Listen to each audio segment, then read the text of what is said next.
کوشش کر رہے ہیں کہ سپریم کورٹ کے اندر دراڑ پڑ جائے تاکہ ان کو فائدہ ہو جائے. ملک کو فائدہ نہیں، ان کو فائدہ ہو جائے.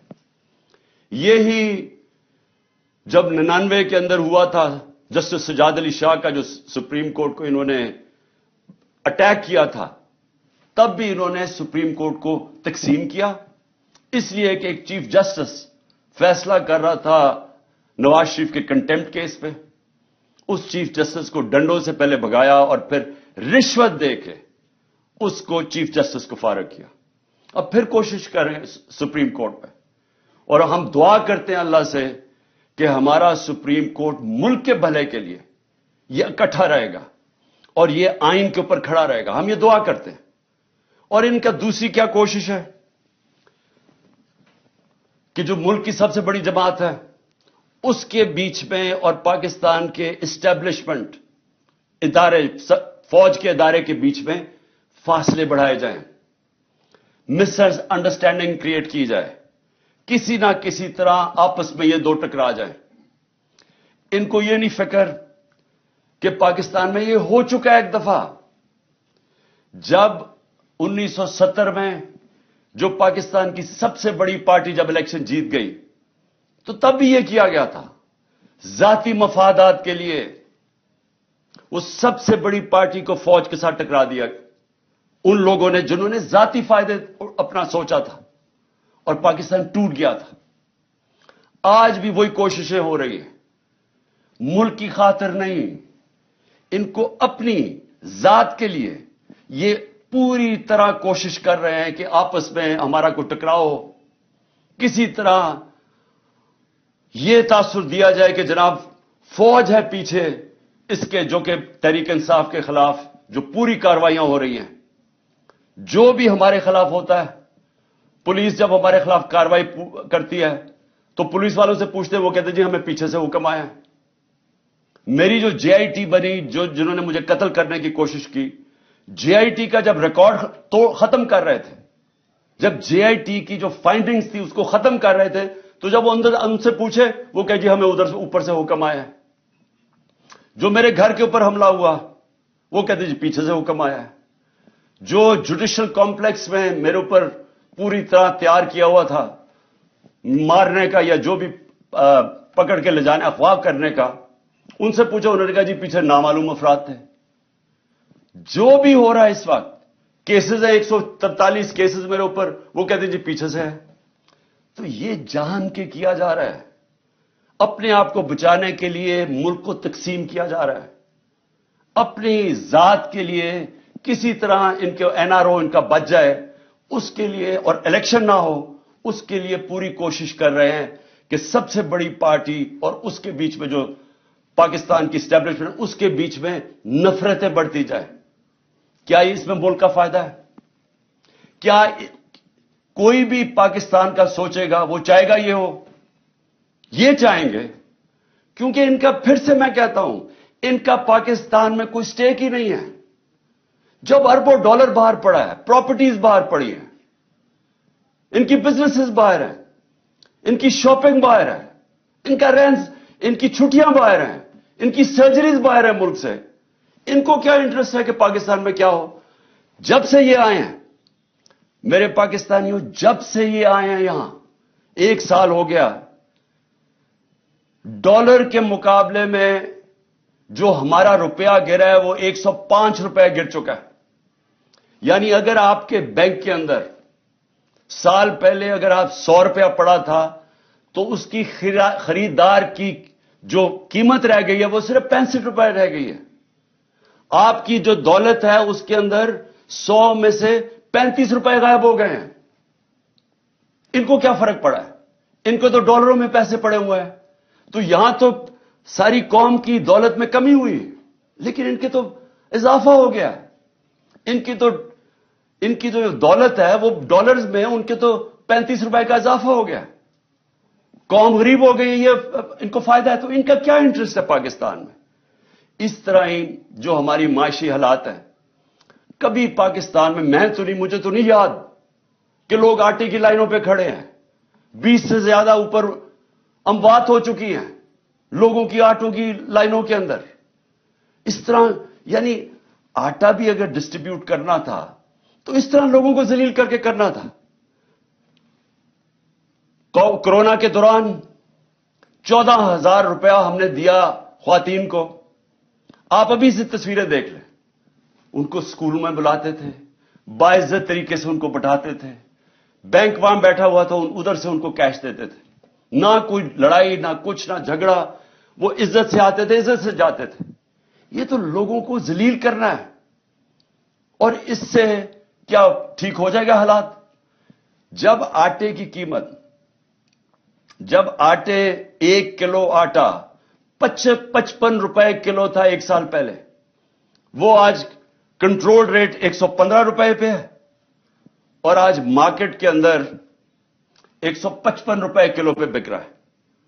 تو جب یہ حالات ہوں گے تو کیا تھوڑی آٹے کی بوریوں سے لوگوں کے حالات ٹھیک ہو جائیں گے؟ کیا جو تنخواہ دار طبقہ ہے, کیا جو تنخواہ دار طبقہ ہے پاکستان کا, جن کی جو مہینے کی تنخواہ تھی, پہلے بھی مشکل حالات تھے, ہمارے دور میں بھی مشکل اس لیے تھے کہ دنیا کے اندر ایک کرائسس آیا ہوا تھا جو کرونا کی وجہ سے, لیکن اس کے باوجود پھر بھی گزارا تھا لوگوں کا. لیکن جو یہ اب ہمارے زمانے میں مہنگائی 12% تھی, آج 36% ہے, 3 گنا زیادہ مہنگائی ہے. تو جو تنخواہ دار طبقہ ہے وہ تو تباہ ہو گیا ہے, اور آگے کوئی ہوپ بھی نہیں ہے.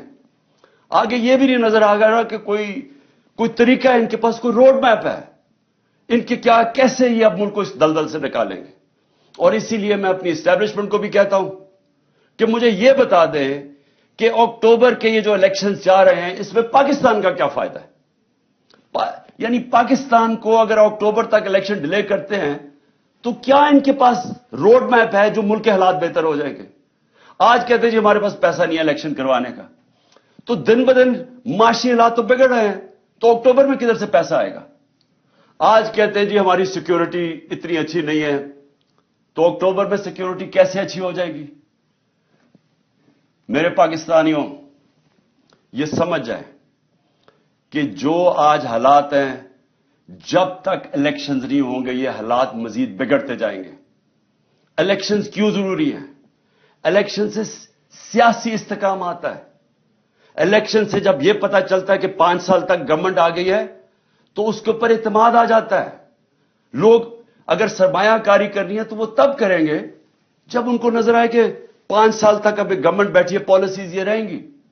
لیکن اگر ان کو اعتماد ہی نہیں ہے, ان کو یہ نہیں پتا کہ اگلے مہینے کیا ہونا ہے, 3 مہینے کے بعد, 6 مہینے کے بعد کیا ہونا ہے, اکتوبر کے بعد کیا ہونا ہے, تو کون پیسہ, کیا سرمایہ کاری اندر پاکستان یا باہر سے کون کرے گا؟ تو یہ تو ایک بند گلی کے اندر پاکستان کو لے کے جا رہے ہیں, اور صرف اپنے مفادات کے لیے, الیکشن سے بھاگنے کے لیے. تو میں آخر میں اپنی ساری قوم کو آج یہ پیغام دینا چاہتا ہوں.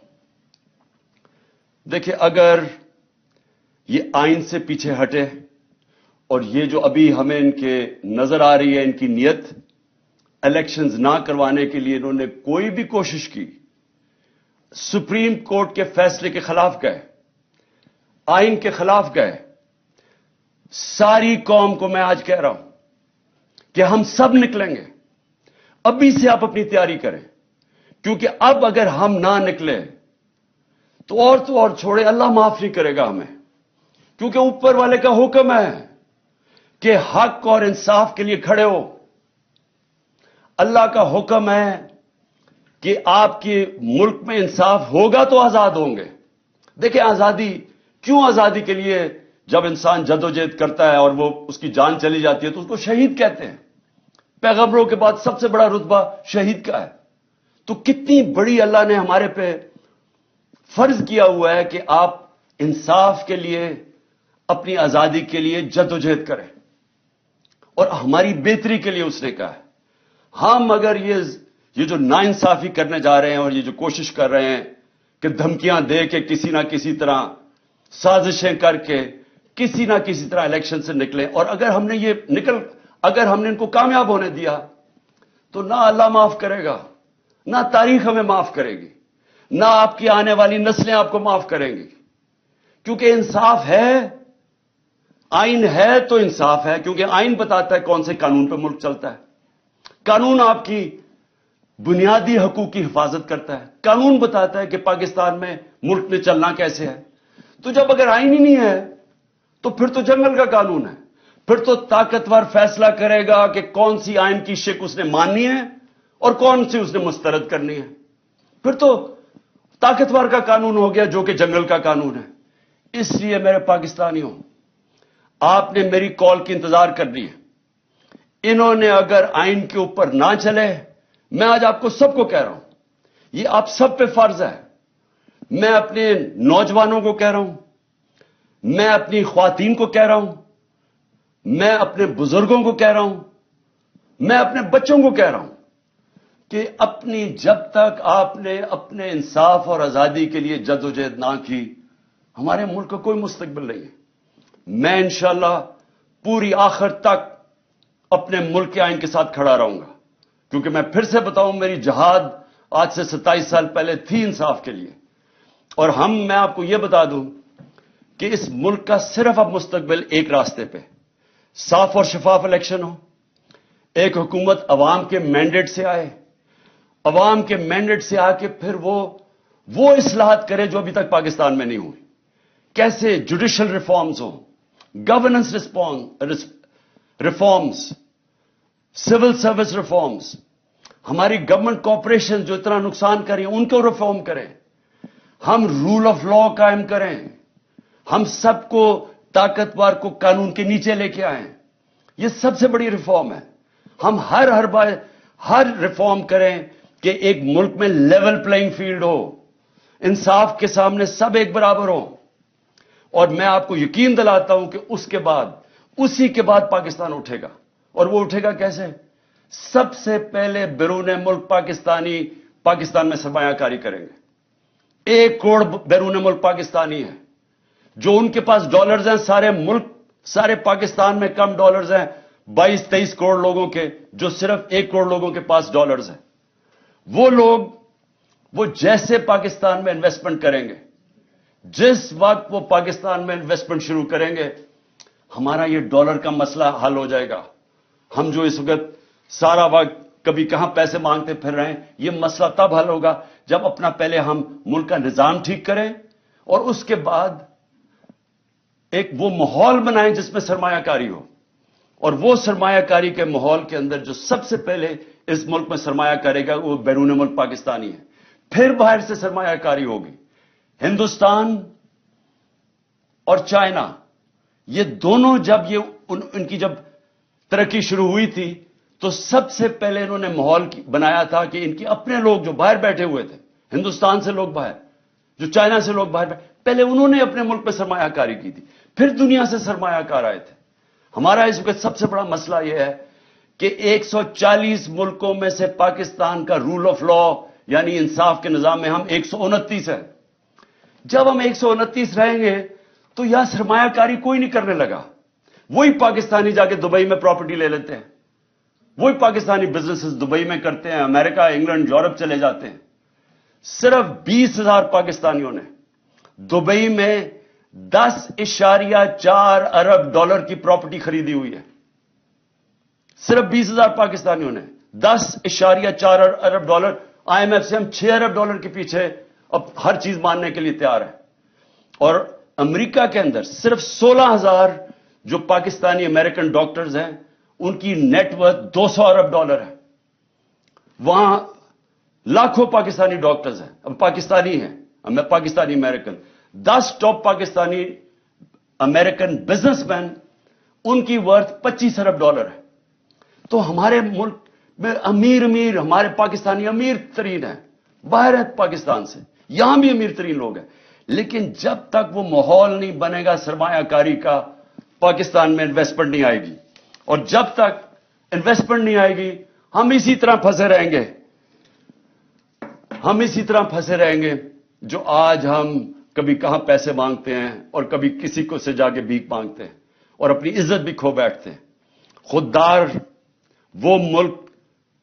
وہ خوددار ملک جو کہ علامہ اقبال کی سوچ تھی، جو قائد اعظم ہمارے خوددار لیڈر تھے، وہ بنانے کے لیے سب سے پہلا قدم رول آف لا ہے، قانون کی حکمرانی ہے. میں آخر میں یہ آپ کو بتا دوں کہ ہم سب الیکشن کی تیاری کر رہے ہیں. ہم نے اپنی الیکشن کی تیاری شروع کر دی ہے. کل سے میں جتنے بھی اپنے آہستہ آہستہ سب جو ٹکٹ کے ایسپیرنٹس ہیں, جو کینڈیڈیٹس ہیں, ان کے کل سے میں انٹرویو شروع کرنے لگا ہوں, اور انشاءاللہ 10 دنوں تک میں پورے ٹکٹس فائنلائز کر لوں گا, کیونکہ ہم پوری الیکشن کی تیاری کر رہے ہیں. اور اپنی قوم کو بھی میں کہتا ہوں آپ نے بھی پورا الیکشن کی تیاری کرنی ہے, اور ہم نے کسی صورت کوئی بھی انہوں نے کوشش